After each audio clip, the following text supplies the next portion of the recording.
Okay, so here's a question. There are times when she does not want to hold the object, but when the article is placed in her mouth, she just doesn't let go. She'll even growl if I kind of approach to take it away from her mouth. So as you can see, she's comfortable with the article.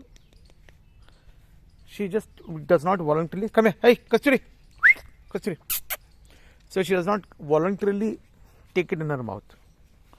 Okay, so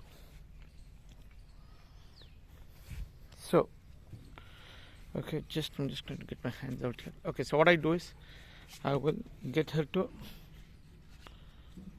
okay, now clamp it and say hold, watch.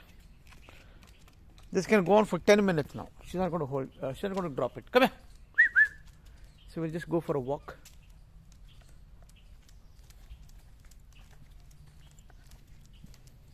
Go. Yeah, go, walk.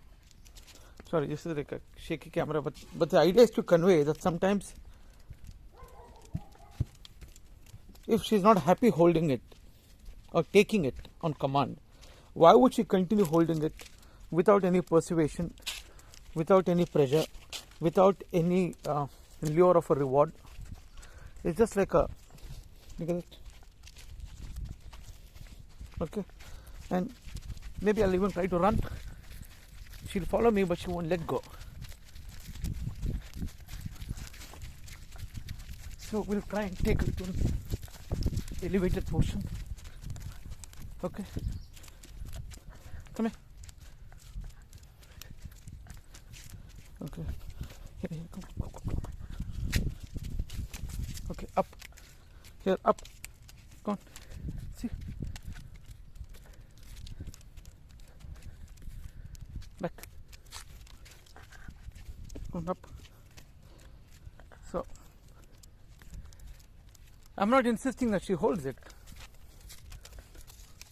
So my theory is that this is almost like the pacification.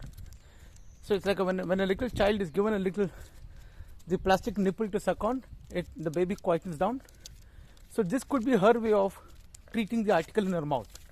She kinds of tempers down her stress, or she does not experience any stress. It lowers her anxiousness if she has any. Otherwise, there's no reason why, despite change in surfaces or generally just the movement is not triggering her to drop the object. So it's been quite some time. So see, she'll continue holding it. And it doesn't have to be a stick, it could be any article as long as it fits into her mouth. Or perhaps it's just a breed.